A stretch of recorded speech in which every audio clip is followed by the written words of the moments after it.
La COP22 doit permettre de financer et de donner un cadre à l'accord de Paris, le premier engagement de la communauté internationale contre le réchauffement climatique. Le président du Faso est donc arrivé hier à Marrakech où il s'adressera à ses pairs aujourd'hui lors de la conférence sur le financement du climat. Voici donc l'arrivée de Roch-Marc Christian Kaboré à Marrakech. Le compte-rendu est de Souleymane Sanou et Draman Dadian.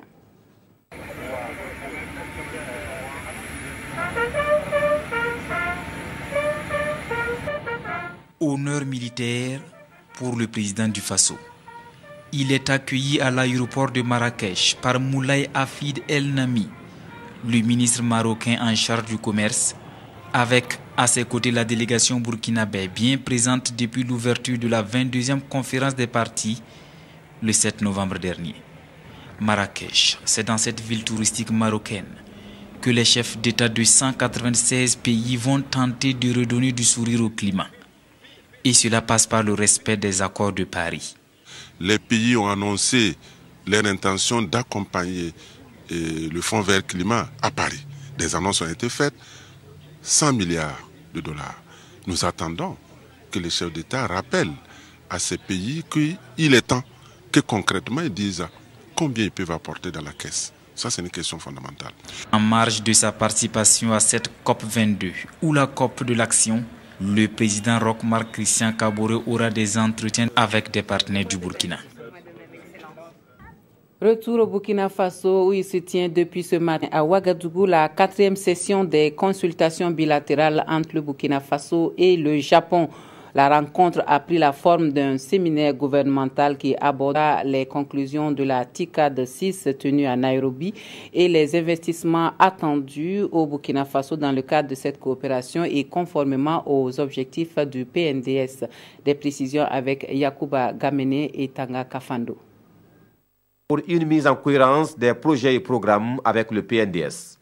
C'est sous ce thème que s'ouvre la 4e session des consultations bilatérales entre le Burkina Faso et le Japon, un cadre pour promouvoir le partenariat gagnant-gagnant entre les deux pays. Il serait question à cette session de présenter les conclusions de la dernière TICAD et de parler économie et développement au Burkina Faso. Et ces consultations vont permettre justement de pouvoir faire une revue de notre coopération et pouvoir envisager l'avenir ensemble, et notamment dans le cadre du PNDS qui véritablement constitue le référentiel de développement de notre pays. Nous avons 3 piliers pour le TICAD que nous devons, mettre en œuvre jusqu'en 2019, donc à savoir l'industrialisation, le deuxième poste c'est la santé et le troisième poste stabilité sociale. Dans ces 3 piliers, il y a plusieurs domaines qui chevauchent avec les priorités de PNDS. Donc il faudrait que nous identifions dans quelle manière nous pourrons poursuivre ensemble. Cette rencontre qui prend la forme d'un séminaire gouvernemental se tient à moins d'un mois de la table ronde des bailleurs de fonds sur le PNDS et le Premier ministre Paul Kabatieba à l'ouverture des travaux dit compter sur la participation du partenaire japonais à cette rencontre de Paris. Nous souhaiterons vraiment que le Japon soit représenté au plus haut niveau à cette conférence.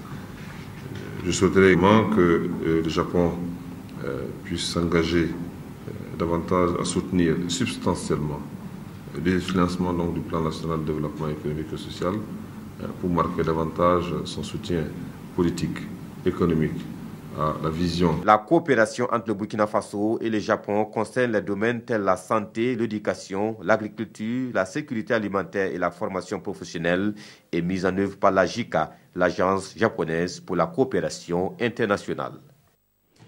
Et puis ce communiqué pour poursuivre à l'occasion de la cérémonie officielle d'ouverture du 5e forum de la régulation régionale de l'électricité de la CEDEAO, placé sous le haut patronage de son Excellence, Monsieur le Premier ministre, chef du gouvernement. La Direction générale du protocole d'État convie les personnalités invitées le mercredi 16 novembre 2016 à partir de 7 h dans la salle des banquets de Ouaga 2000. L'heure limite d'arrivée est fixée à 8h30. C'est signé la Direction générale du protocole d'État. Depuis quelques jours, des rumeurs font cas d'une hausse du prix du sucre importé, mais le ministère en charge du commerce apporte un démenti. Il a rencontré les hommes de médias à Bobo Dioulasso pour des précisions. Nous suivons Hassan Gourabou et Ali Traoré. C'est un point de presse animé par le ministère en charge du commerce et la Sosuco pour faire taire certaines rumeurs. En effet, depuis ces derniers temps, le prix du sucre importé a connu une hausse. Une situation que les commerçants disent expliquer en partie par l'inflation des taxes pour protéger la Sosuco. Mais pour les conférenciers du jour, il n'en est rien. La question doit s'analyser à deux niveaux. Il faut voir le niveau national et le niveau international. Au niveau national, bien sûr, il faut retenir qu'au début de l'année 2016, la SN Sosuco a présenté une situation préoccupante qui était liée à la mévente de sa production de sucre, ce qui a sérieusement menacé la survie de l'entreprise. Mais pour y remédier, le ministère en charge du commerce a pris un certain nombre de mesures. Il s'est agi de faire un suivi plus rigoureux des mesures de lutte contre la fraude, la délivrance des autorisations spéciales d'importation du sucre et du respect de la convention signée entre la SN Sosuco et les autres importateurs. Au niveau des importations, sur le marché international, il a été constaté pour la première fois depuis 2010 un déficit global au niveau de l'offre du sucre. Donc ce déficit-là est estimé à 4 millions de tonnes pour l'année 2016. Pour mieux recadrer les choses, le ministère en charge du commerce a effectué un contrôle du prix du sucre sur le terrain et les contrevenants ont été donc sanctionnés au dit du ministère qui rassure que l'opération ne va pas s'arrêter en cours chemin. Parlons de décentralisation à présent. 21 domaines de compétences ont été transférés aux collectivités territoriales en 2014. Comment booster leur efficacité pour un développement durable? La question est au centre d'une réflexion qui se mène au département en charge de l'administration territoriale sur les solutions pour un meilleur fonctionnement de ces domaines de compétences. Des précisions avec Kwale Nebié et Tanga Kafando. Les cadres du ministère en charge de la décentralisation réfléchissent sur les mécanismes et les voies d'opérationnalisation du transfert des ressources humaines et financières aux collectivités territoriales, conformément aux dispositions du Code général des collectivités territoriales et des 21 décrets adoptés en 2014. On voudrait que, à travers ces échanges, les ministères qui ont accepté de transférer leurs compétences puissent se sentir concernés donc par la gestion de ces collectivités-là, du domaine qu'ils ont transféré.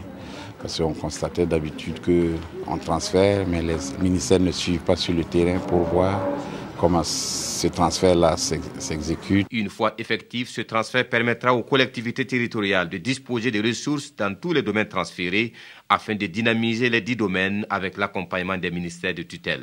La décentralisation vient de loin, il faut qu'on passe effectivement à l'acte. Que les 21 décrets qui ont été adoptés soient des décrets de terrain. Qu'est-ce que je veux dire? Ce sont des décrets qui vont profiter aux collectivités. Que ce soit des décrets de travail, des décrets de ressources. Pour que nous ne nous retrouvons pas avec une panoplie de décrets, mais que l'effectivité n'est pas constatée au niveau des collectivités. Les résultats de ces travaux permettront de définir les orientations et les mesures à entreprendre pour un transfert effectif et alimenter les espaces de décision et de planification. Le ministre en charge de la femme, elle est allée à la rencontre de ses agents dans les services déconcentrés de son département à l'Est. Une sortie pour s'imprégner des conditions de travail de ses collaborateurs et pour toucher du doigt le quotidien des femmes dans cette partie du pays. Nestor Yougubare Mahamadi Ouedraogo.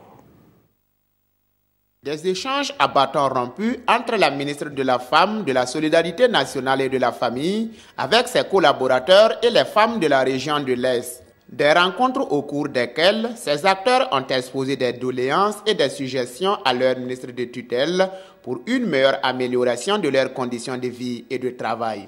Nous avons la vétusté de nos locaux et l'air exécuté.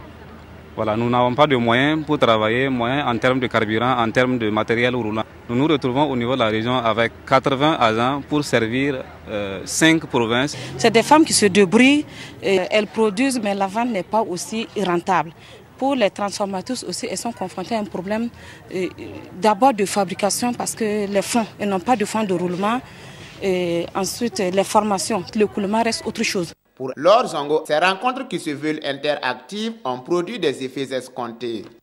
Avec le personnel, nous avons échangé sur différents points, ce qui nous a permis de leur expliquer aussi la réalité du budget que nous avons, mais aussi de les rassurer des priorités que nous avons faites concernant la région de l'Est. Avec les femmes de la région, des attentes sont fortes et pressantes, mais nous avons pu aussi les rassurer de toutes les initiatives qui sont en cours ou qui vont bientôt démarrer en faveur des femmes. Cette sortie du ministre en charge de la femme et la solidarité nationale vise à tuer du doigt les conditions de travail de ses collaborateurs à l'Est, s'imprégner davantage des difficultés que rencontrent les femmes dans la lutte pour leur épanouissement dans cette partie du Burkina.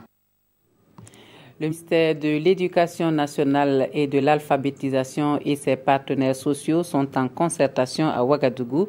Objectif, trouver ensemble des solutions pour donner du souffle au secteur de l'éducation. L'ouverture de la rencontre a eu lieu hier en présence de Urbain Benito Somé, Dimitri Badini, avec la voix de Zalissa Sambo. Le ministre de l'Enseignement national et de l'alphabétisation, avec les ONG et associations au développement, tous autour d'une même table. Et une seule préoccupation les réunit, trouver des solutions aux maux qui minent l'éducation nationale et lui insuffler un dynamisme nouveau.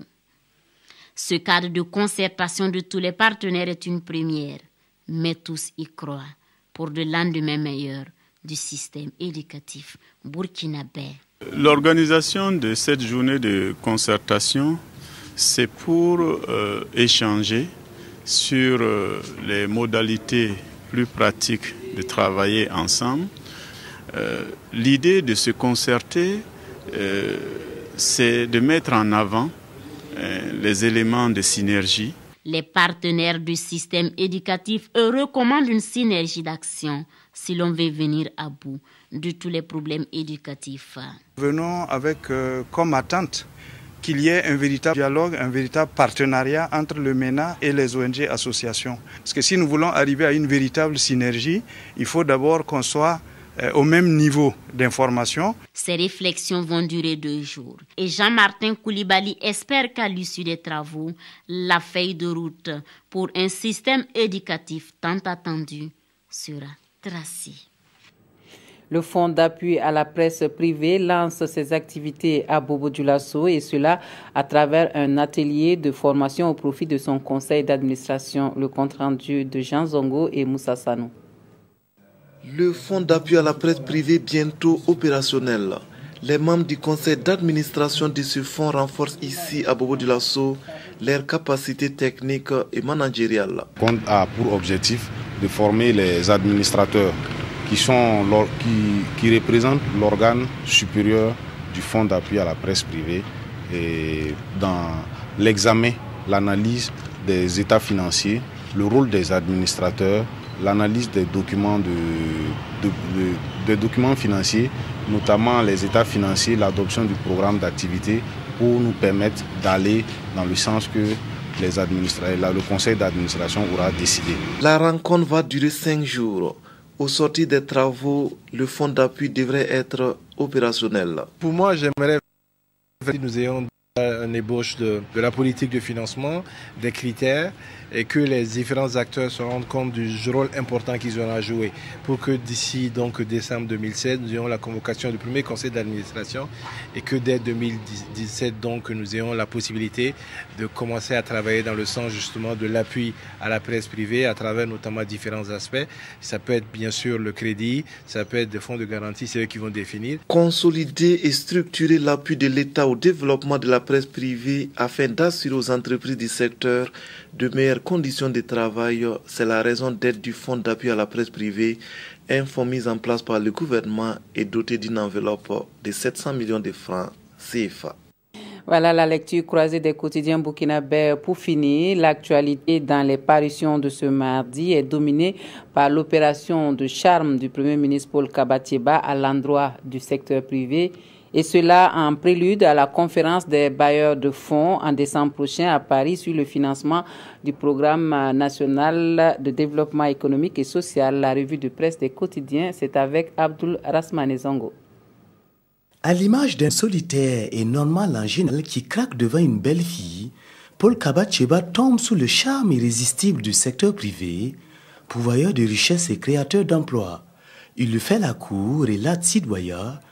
Passé l'opération de séduction, le Premier ministre fixe l'important rendez-vous hors du Burkina, dans l'Hexagone et en ces termes.